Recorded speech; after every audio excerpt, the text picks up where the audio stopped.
Olá, eu sou a Duda Ruiz e você está no canal Escrito à Mão.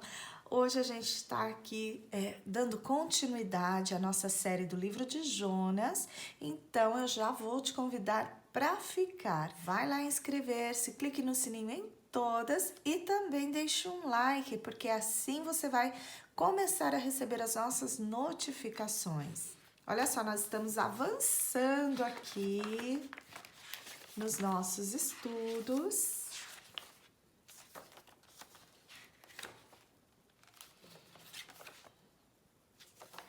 Junto com o pastor Edson Rebustini. Então, se você ainda não segue o canal dele, vai lá, inscreva-se no canal e procure pela playlist Jonas, porque aí você vai conseguir seguir a sequência dos estudos e aí a gente faz aqui o nosso journaling juntas, tá? Se você ainda não adquiriu o seu kit do livro de Jonas, tá lá no nosso site, aminhabiblialinda.com.br. No último estudo, não sei se vocês lembram, eu tinha deixado essa página, né? Tinha colocado só as imagens aqui e ainda não sabia o que eu ia fazer. E aí eu decidi fazer um lettering, eu escolho obedecer a Deus.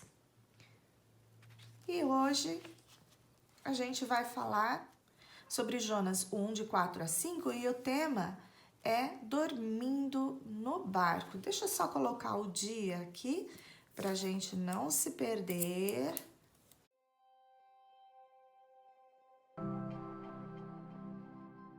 Nessa pregação, o pastor falou sobre como Jonas, diante da tempestade que havia sido causada por sua desobediência, ao invés de clamar a Deus e se arrepender e tentar buscar uma solução, como as outras pessoas estavam fazendo, Jonas dorme. Enquanto os marinheiros clamavam aos seus deuses e se esforçavam ali por suas vidas da maneira que eles podiam, que eles sabiam, Jonas dormia. Então os ímpios clamavam, eles estavam lá buscando, enquanto o profeta de Deus estava adormecido. E ele se ausenta da situação e se ausenta completamente. Quando nós dormimos, nós não temos consciência do que está acontecendo ao nosso redor e nós só nos damos conta que nós dormimos quando nós acordamos.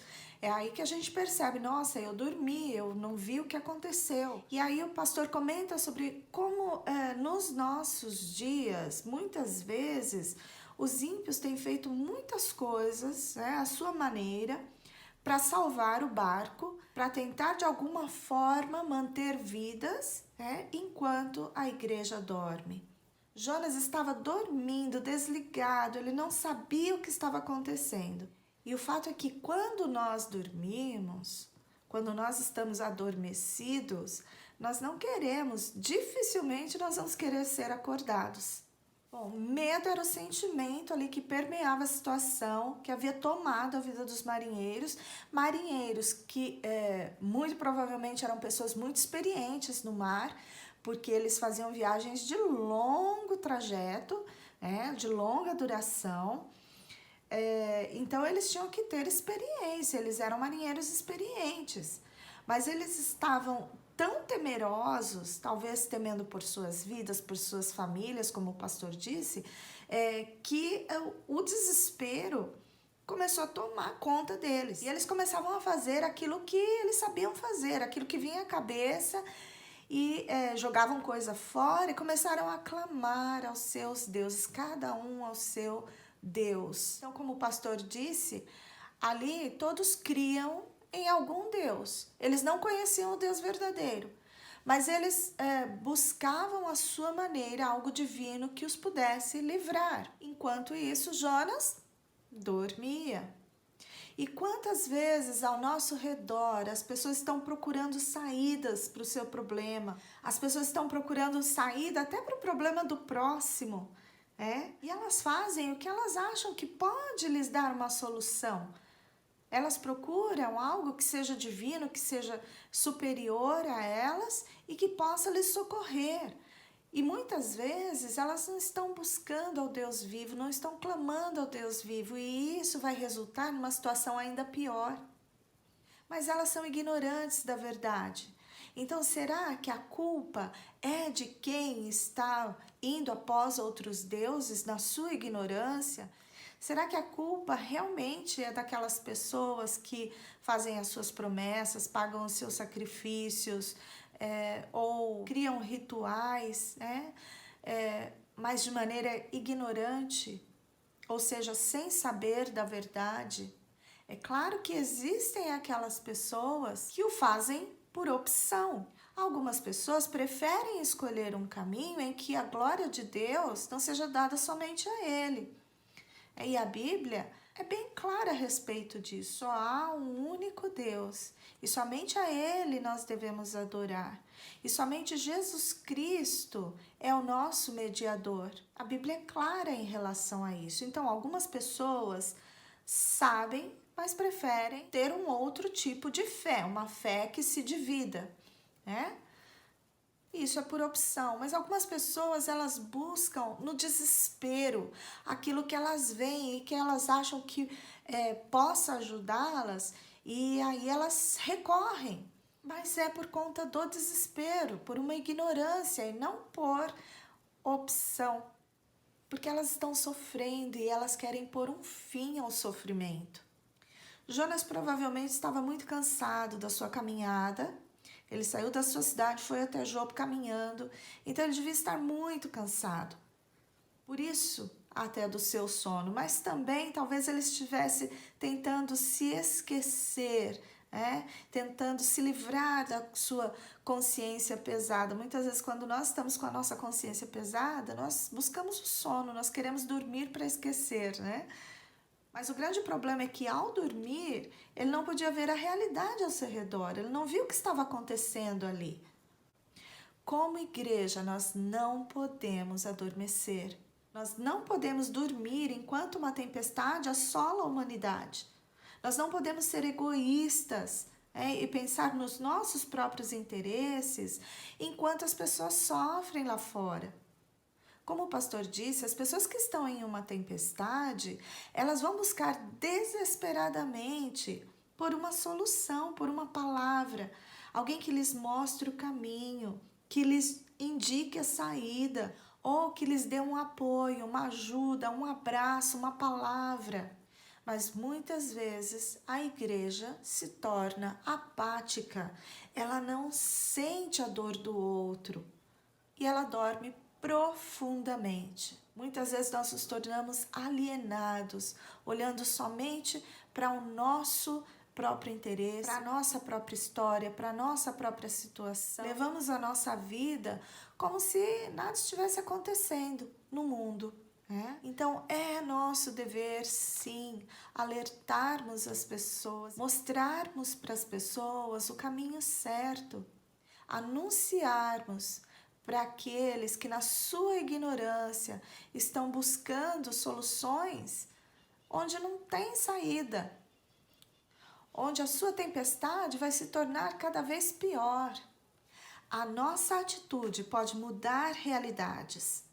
Nós podemos indicar a direção, apresentar o Deus vivo, mas nós fazemos o quê? Muitas vezes nós nos calamos.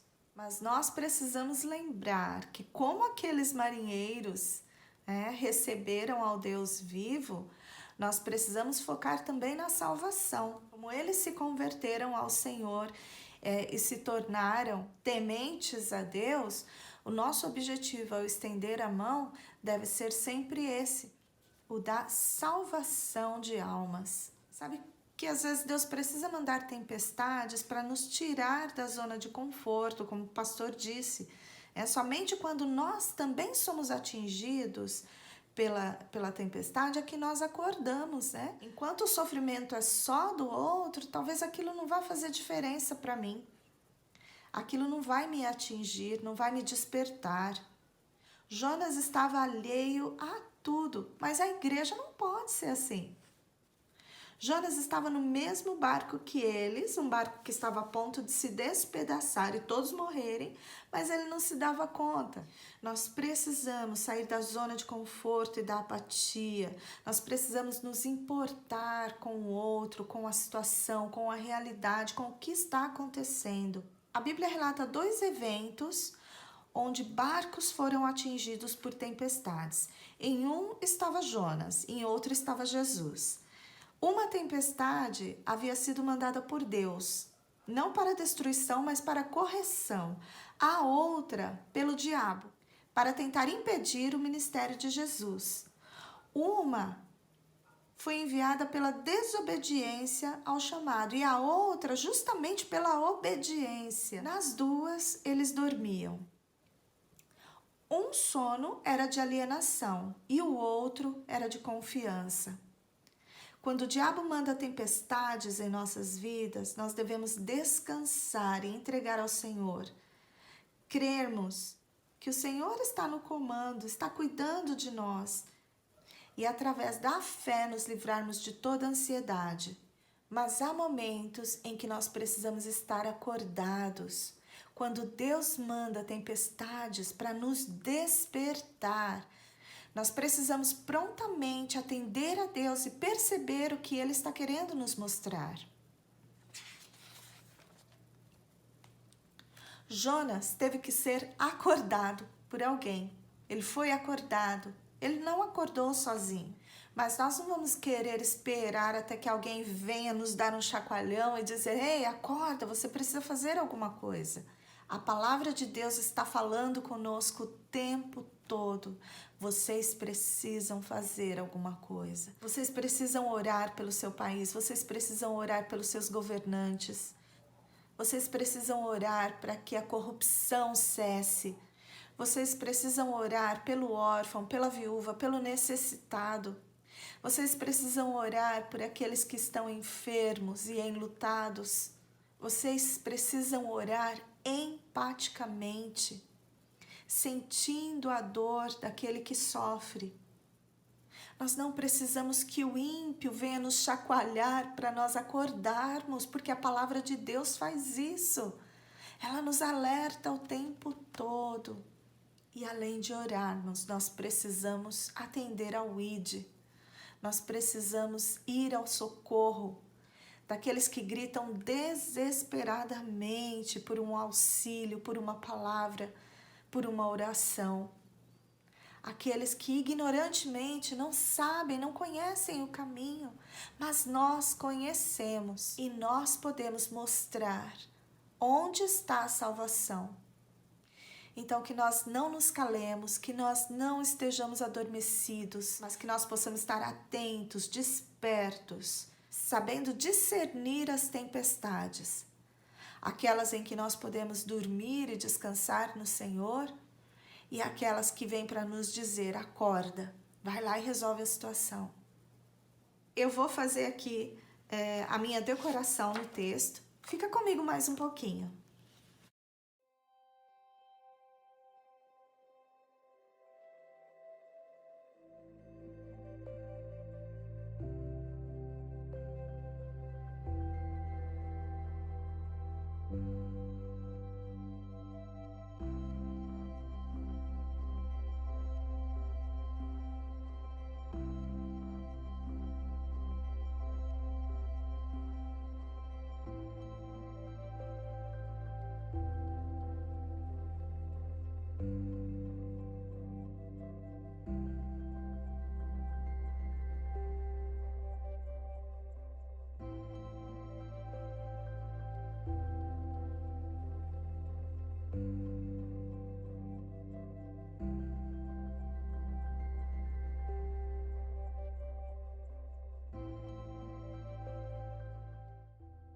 Terminei aqui a minha decoração. Nessa primeira página eu coloquei essa conchinha com essa pérola, porque a mensagem do Evangelho foi produzida por meio de dor, por meio de sofrimento, de lágrimas. O preço da nossa salvação é o sangue de Cristo. O Evangelho de Cristo está em nós e nós não podemos, como igreja, nos fecharmos, nos escondermos.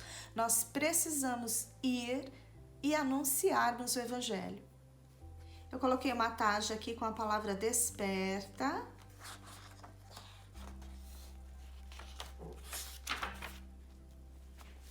E finalizei aqui com as palavras ser igreja. Nós precisamos, de fato, sermos igreja e socorrermos aqueles que estão em desespero. Espero que vocês tenham gostado, que vocês estejam acompanhando os estudos e estejam fazendo o journaling de vocês também. Deixem aqui nos comentários que eu vou ficar super feliz em saber. Beijo, beijo, até o próximo vídeo.